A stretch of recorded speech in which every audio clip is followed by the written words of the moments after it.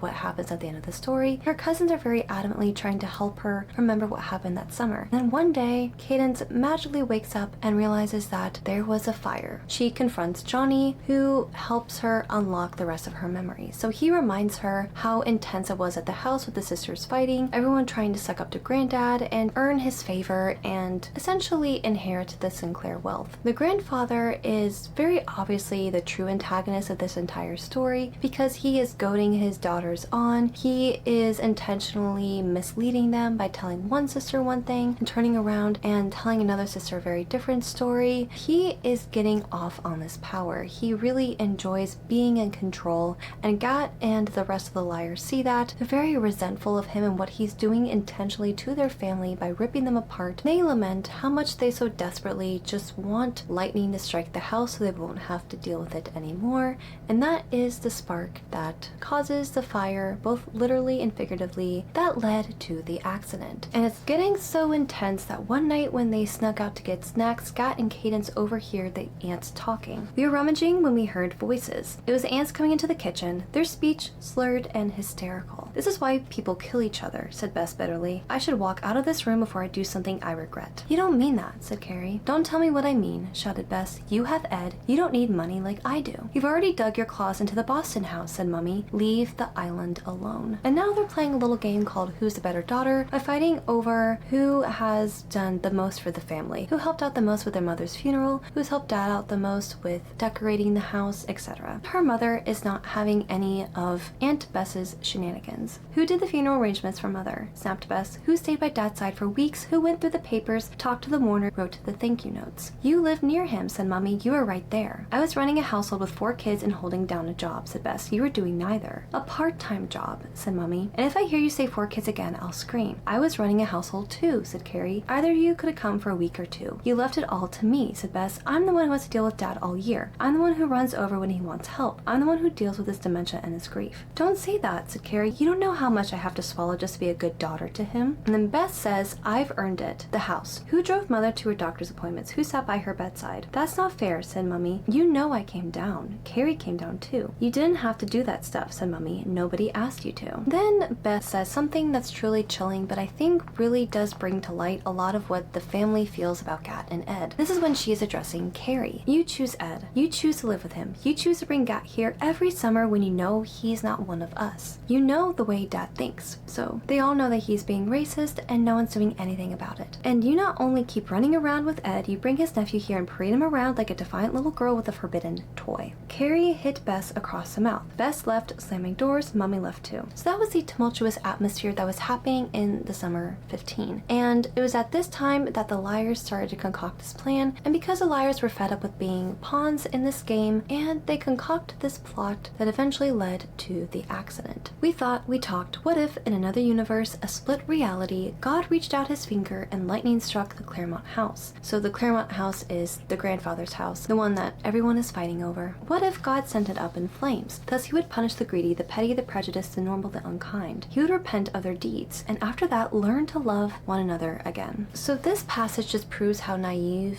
the children were, that their plan would work so well that would end the conflict for good and snuff out, literally and figuratively, the one thing that everyone has been fighting tooth and nail for, which is wealth. They believe that in order to restore peace to the island, they must burn down the Claremont house, a symbol of wealth and Sinclair prominence. They would repent of their deeds and after that learn to love one another again. Open their souls, open their veins, wipe off their smiles. Be a family, stay a family. It wasn't religious the way we thought of it, and yet it was punishment, purification through flames, or both. So their idea is to burn the Claremont house down, almost like in this baptism through fire, and they believe that through this horrific, traumatic event, it would actually bring the family together, they would realize their mistakes, apologize to each other, and love each other again. But, as you may guess, it did not work out according to plan. In fact, it went terribly, terribly wrong. So Cadence in this scene is recounting the events that happened with Johnny, and Johnny is basically reminding her of what went on in the Claremont house. So everything got so bad on the island that the aunts just didn't want to be there anymore, so they wanted to part and go their separate ways and basically end the vacation a bit early. So everyone was off the island except for the liars. So I guess they were older and they said that they would come back eventually. So the liars go to the Claremont house with these jars of gasoline that I'm not sure how exactly they got access to this gasoline, but we're just gonna ignore that for now. And then they start dousing the house. Now the initial plan was that each of the liars would go on one floor. So Gat would be in the basement, Cadence would be on the main floor, Mirren second floor, and then Johnny would be in the attic. Now the main problem is here was that they were also very drunk because they got into the wine cellar and they were drinking the red wine, basically building up the courage to go through with this plan. And unfortunately, Cadence was not thinking very clearly, so she lit the fire early, trapping the liars inside the fiery inferno of their own making. The liars perish in the fire and Cadence tries to go back in to save them, but instead she burns her hands and feet, and then later on she also realizes that the dogs were inside as well, so she unintentionally killed her dogs and her friends as well. Our protagonists, ladies and gentlemen. And of course, because the Sinclairs have money, power, and connections, they write off the house fire as this horrific accident. There was no investigation, so no one really knew the truth behind the fire. So Cadence got away with involuntary manslaughter, scot-free, and then she was left to recover and pay for her sins through the burdens of her migraines and her suffering and her loneliness. And this is when we also get the plot twist that the liars have been dead this entire time. So basically, We Were Liars is Sixth Sense fanfiction. I see dead people. Cadence can see dead people, and apparently they have been ghosts who have been on the island in order to help her restore her memory. And once Cadence finds out the truth, she is obviously in shock, and she goes back to her mother, and she is very upset at the fact that her mother didn't even bother to tell her what happened, which wasn't necessarily true because her mother kept trying to remind her, but she would always forget. Because she was so racked with guilt, I guess her brain tried to protect her from that information by making her forget it over and over and over again, but now I guess the memories are sticking for good. Cadence asks her why her mother decided to keep the secret from her. Why did you tell the family not to talk to me about the fire? She puts down her yarn and looks at me for a long time. You remember the fire? Last night it came rushing back. I don't remember all of it, but yeah, I remember it happened. She's very upset that her mother was willfully withholding truth from her, and not only that, but coaching the younger cousins to also keep the secret, because throughout the whole story she has been approaching her cousins and asking them about what happened, and they kept saying, oh no, we were told not to tell you anything. Why doesn't anyone talk to me about it? I repeat, because of your pain. Because I have headaches, because I can't remember my accident, I can't handle the idea that Claremont burned down. And the mother says the doctors told me not to add stress to your life. They said the fire might have triggered the headaches, whether it was smoke inhalation or fear. I'm not a child, I say. I can be trusted to know basic information about our family. All summer I've been working to remember my accident and what happened right before. Why not tell me? I did tell you 2 years ago. I told you over and over, but you never remembered it the next day. And when I talked to the doctor, he said I shouldn't keep upsetting you that way, shouldn't keep pushing you. You live with me, I cry. Don't you have any faith in your own judgment over that of some doctor who barely knows me? I mean, the doctor is a medical expert, but okay, sure. Blame the medical professionals as if they don't have enough on their plate as it is. And she's like, what makes you think I'd want my whole extended family keeping secrets from me, even the twins, even Will and Taft for God's sake, rather than know what happened? What makes you think I'm so fragile I can't even know simple facts? You seem that fragile to me, said Mummy. So her mother has basically been this helicopter parent for the past couple of years. She won't let her daughter out of her sight. She's very protective of her, and rightfully so. Cadence is trying to reclaim her agency, right? She's an autonomous human being who can make her own decisions, especially now that she's almost an adult. She's turning 18 very soon, and she's basically telling her mother, you need to trust me to make my own decisions because I'm not just this little fragile doll. I am a human being. The one critique I have of this accident was the fact that Cadence went back into the house and she burned her hands, and then one of her memories is waking up in the hospital with burned hands. Both my hands were bandaged, and my feet. I could feel the tape on them beneath the blue sheets. My hands and feet were bandaged because they were burned. But in the present time, she never mentioned burns on her hands and feet. Burns don't just magically go away. So did she just not notice the burns anymore, or she just doesn't think the burns are from the accident? I was so confused by that because that was a huge plot hole in the story, the fact that the author implied that she doesn't have the burns anymore, because outside of this mention, we are never told that Cadence has any burns on her hands or her feet, insinuating that they just magically disappeared on their own. Impressive. I did not know that burns could do that. Now Cadence has finally come to terms with the memories. She realizes that she unintentionally killed her cousins and Gat and the dogs, and she is very much heartbroken by it. And even worse, once she finds out the truth, her cousins reveal they need to go back. So they came back as specters, as ghosts, to help Cadence through this very difficult time and work through the 5 stages of grief. Now that she's at acceptance, they can go back to the afterlife.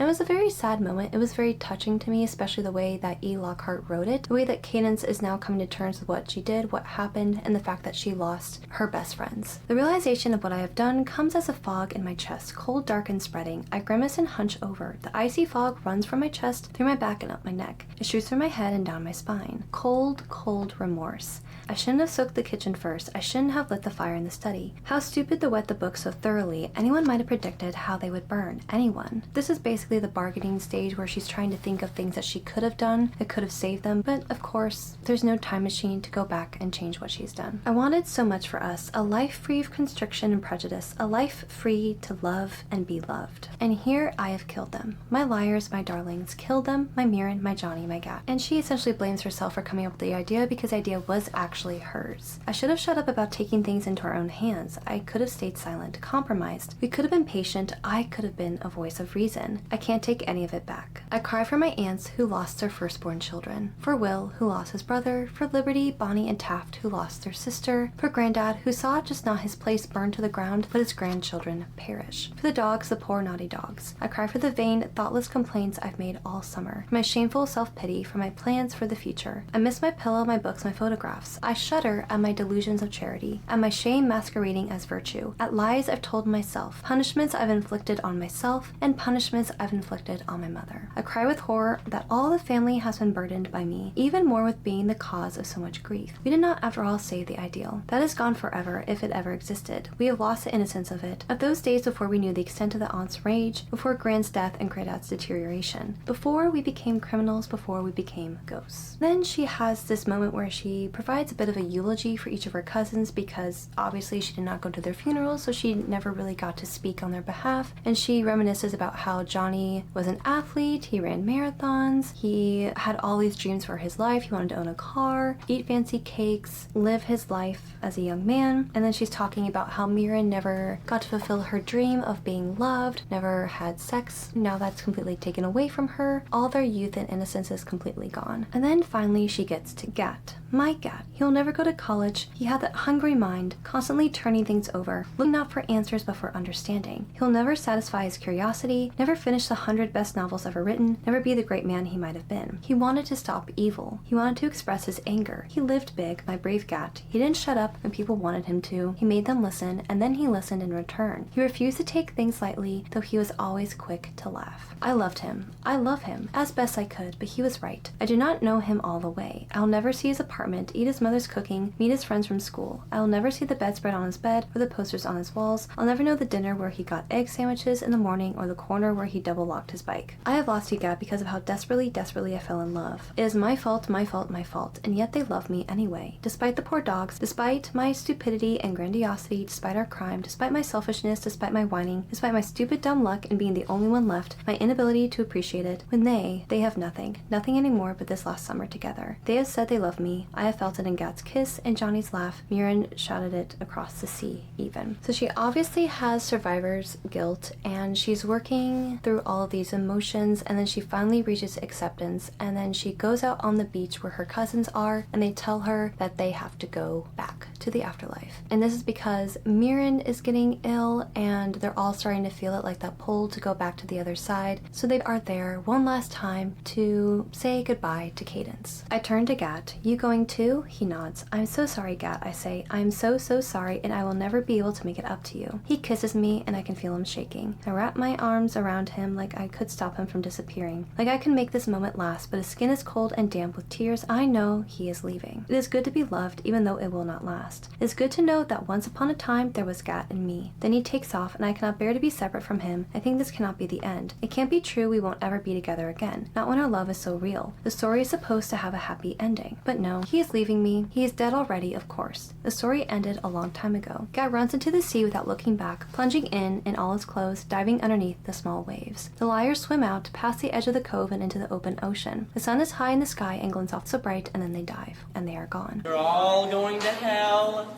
Goodbye. I'm left there on the southern tip of Beechwood Island. I'm on the tiny beach alone. So this part was actually a very emotional part of the story to me, and upon my first reading of it, I didn't really like the twist that they were ghosts at the very end. But now that I know the twist, I don't think it bothers me as much because there's not as much shock value behind it, because now I know the secret. So it kind of lessens the oddity of it, I guess you could say. She fully remembers what happened, and after this interaction, she goes back to her mother and she apologizes for everything, and she says, I'm so sorry, and her mother assures her that she loves her and they don't blame her at all, and they all love her, even the aunts who lost their children because of her, and now they can move on past this moment and live their lives after the accident. It was also very interesting a point that Gat made before they disappeared when he was talking about the house and how the new house is a punishment because it's also a symbol of all the things that they lost. Basically, it arose from the ashes of the past house and all that death and strife and horrible memories of that final summer, and it's just a cold, lifeless house with nothing to really offer them but shelter. I thought that was a really interesting image to provide to that house because, like a phoenix, it rose out of the ashes of this terrible accident, but even worse, they couldn't recover the bodies completely. So technically, the liars are still there on the island, at least what's left of them, but their spirits are in the ocean, so I guess that's pretty nice. And then, in order to truly process what she just learned, Cadence decides to write her final fairy tale for the story. Once upon a time, there was a king who had 3 beautiful daughters. These daughters grew to be women, and the women had children, beautiful children, so many children, only something bad happened. The children died in a fire, all except one. And the 3 princesses, the mothers, they crumbled in rage and despair. They drank and shopped, starved and scrubbed and obsessed. They clung to one another in grief, forgave each other and wept. The fathers raged too that they were far away. The king, he descended into a delicate madness from which his old self only sometimes emerged. The children, they were crazy and sad. They were racked with guilt for being alive, racked with pain in their heads and fear of ghosts, racked with nightmares and strange compulsions, punishments for being alive. When the princess and the fathers, the king and the children, they crumbled like eggshells, powdery and beautiful, it seemed. Strange how she's painting this grief as almost romantic. The tone is a very interesting way to look at this, but fairy tales are made to breathe new life into very tragic situations and almost approach them from a very whimsical, romantic point of view. This tragedy marked the end of the family, and perhaps it did, but perhaps it did not. They made a beautiful family still. tale, and they knew it. In fact, the mark of tragedy became with time a mark of glamour, a mark of mystery, and a source of fascination for those who viewed the family from afar. The three beautiful daughters became more beautiful still in the eyes of their beholders, and this fact was not lost upon them, nor upon their father, even in his decline. Yet the remaining children, Cadence, Liberty, Bonnie, Taft, and Will, they know that tragedy is not glamorous. They know it doesn't play out in life as it does on stage or between the pages of a book. It is neither punishment meted out nor lesson inferred. Its horrors are not attributable to one single person. Tragedy is ugly, tangled, and stupid and confusing. That is what the children know, and they know that the stories about their family are both true and untrue. There are endless variations, and people will continue to tell them. So the Sinclairs are essentially now an urban legend and a bit of a social pariah in the eyes of the public, because now they have forever cemented themselves as this family of tragedy, and now they can no longer run away from their grief and they have to face it head on, which I thought was a bit of a beautiful irony there. Now the family is also being punished by this. Now they have to overcompensate for it by isolating themselves further onto the island, so that way they never have to truly deal with it. And yet they are on the island where the tragedy happens, so it's almost like this constant tragedy is haunting them, and no matter what, they can't really go out and live normal lives, but they can't go back to the island because of their pain. So now they are displaced in this world and they don't really know where to go but to cling to each other in the hope that one day they can survive this. So I thought that was a very interesting perspective on the family. And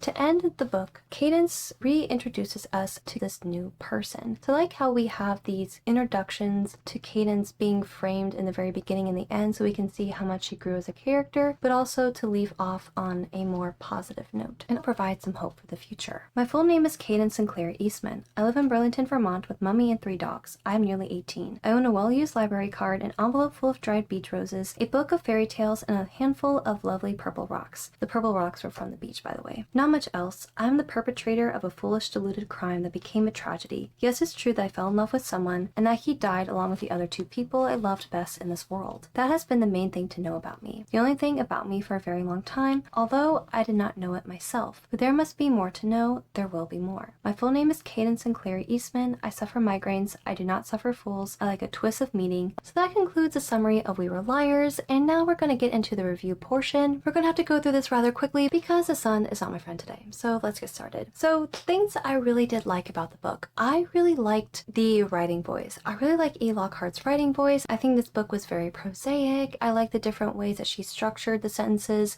with the use of parallelism. So parallelism, for those of you who don't know, is this rhetorical device in which you start multiple sentences with the same beginning in order to get your point across, and that way the audience focuses more on what's at the end of the sentence. For example, I went to the store to buy apples. I went to the store to buy pears. I went to the store to buy grapes. So by using parallelism, you are drawing more attention to the things that you're buying rather than the fact that you went to the store. And you could probably argue, wait, Maddie, couldn't you just shorten the sentences and make it so you just say, I went to the store to get apples, pears, and grapes, and that is correct. That is a perfectly acceptable way of writing that instead. But I would argue this is even a stronger narrative device, because that way you are drawing your reader's eyes and you're emphasizing very important points, so that way they understand that the information that you are feeding them is something they need to marinate on and think about for later. So I really liked the way that she used those devices in her own story. The weird stylistic poetry choice was fine, I guess. I liked the fairy tales, even though they were a bit redundant in certain places, but they did emphasize the points that E. Lockhart was trying to make, and they did do their job, so I guess they were effective as well. I really did like the intrigue around the mystery, because throughout the whole story you're trying to figure out what was the accident about, what happened 2 years ago in the summer of 15, what happened to her, did anyone hurt her, was this intentional, was it actually an accident all along? And once you come to the conclusion, it is a bit unrealistic to say the least, but E. Lockhart does give us some breadcrumbs along the way, some clues that maybe things aren't as they seem, like the plot twist that the liars were dead all along. You kind of see that because the mothers and the other kids don't really ask about the liars, they don't really acknowledge them, they never go up to cuddle down to see their children, and they just pretend like they don't exist because they don't. They're ghosts, they're gone, and they just continue to suppress their grief. We'll get into the plot holes of that in just a moment, but upon reading it the second time, you do notice some other hints along the way too. So I would encourage you, if you didn't like this book reading it through the first time, maybe it might be better on the second read. And I will say another good thing about this story is that it is a nice, quick, easy read. So now that we talked about the positive things about this book, let's get into the things I did not like about it. So first and foremost, I do want to say that my overall rating for We Were Liars was a 2.5 out of 5 stars. I increased it from my 2-star rating. I was very conflicted about my rating for for this book because even though I did like a lot of what E. Lockhart did in the narrative sense with her writing voice and how poetic and prosaic it was, the story itself I found to be rather lacking. So that's why I rated this ultimately a 2.5 out of 5 stars. It was slightly better on the reread rather than the original read because after knowing the rather silly plot twist, you kind of get over that and then you're free to enjoy the rest of the story for what it is. Even though I did mention before that the poetic style was kind of interesting, it was very unique and eccentric to the story, I don't really see logically how it helped the story at all other than to just take up space on the pages. It would have been really interesting to use the poetic style to show how Cadence's train of thought is slipping away, she's losing her stream of consciousness, she can't really concentrate, and to see her try to like backtrack and try to figure out what happened in the accident. I feel like that could have been a really good tool to use to inform the reader of Cadence's true mental state, but it was just inserted into the story to be poetic for poetic's sake. It had no other real purpose other than to just take up more space on the pages. It was a cheap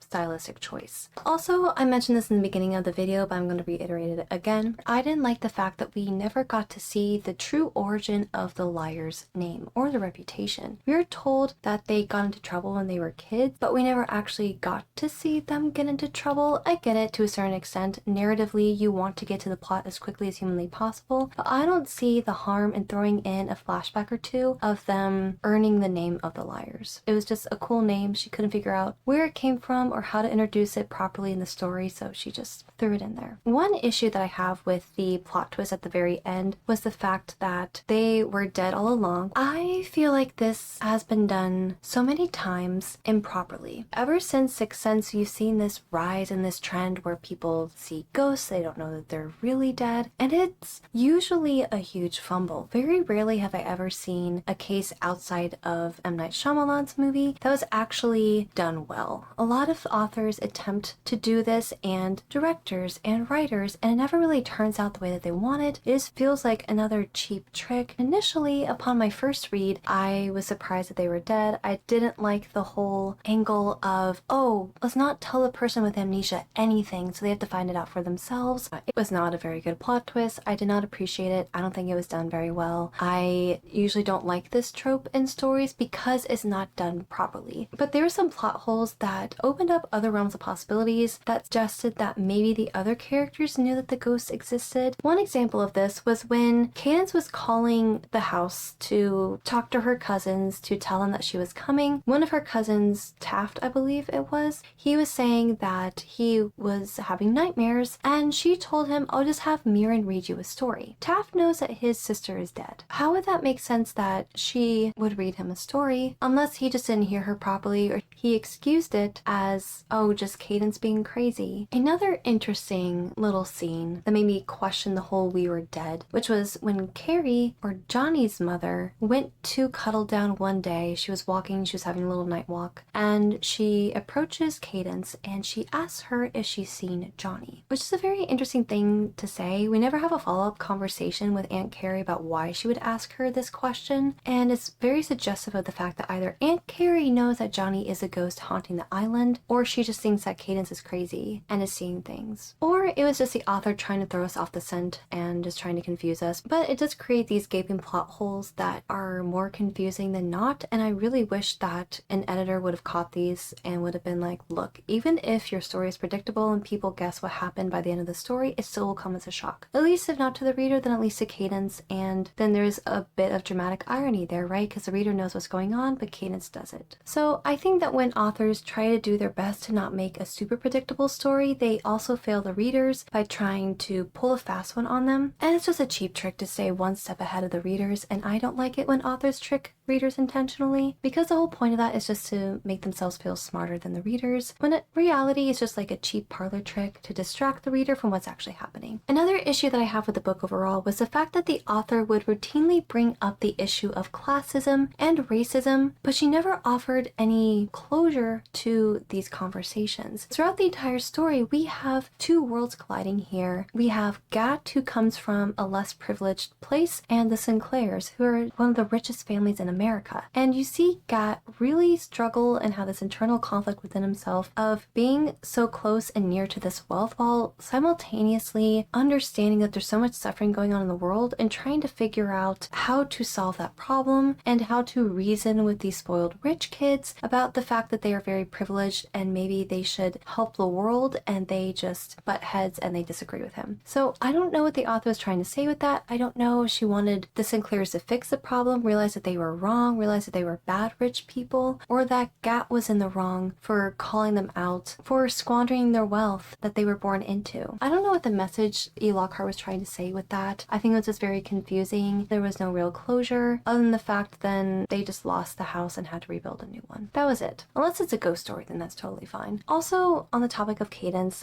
literally got away with murder and everyone's totally fine with it. Curious. In my personal belief, it seemed like she cared more about animal cruelty than human cruelty when it came to her family. Like, her grandfather boasted about these ivory figurines that her grandmother got. Ivory, as we know, is illegal and it's taken from the tusks of rhinos and elephants. She got so mad that she smashed the ivory figurines to pieces. That interaction was, I guess you could say, the gateway to them burning down the house, and just also showed the lack of maturity surrounding the classism theme, because now those figurines are gone. The people who did the crime, they don't get the justice that they deserve, and now your grandfather is just mad that someone broke his figurines. What did this do? Who knows? And I would argue just as upset about losing her friends, and I just thought it was very interesting that people like this, presumably rich people, seem to care more about how animals are treated cruelly more than people. You can make the argument that, oh, animals are more helpless, they're more innocent, they can't really help what they do, but they also are very sophisticated beings. In many ways, a lot of them are smarter than humans. They are as evolved as they can possibly get right now. They have emotions and they have these feelings,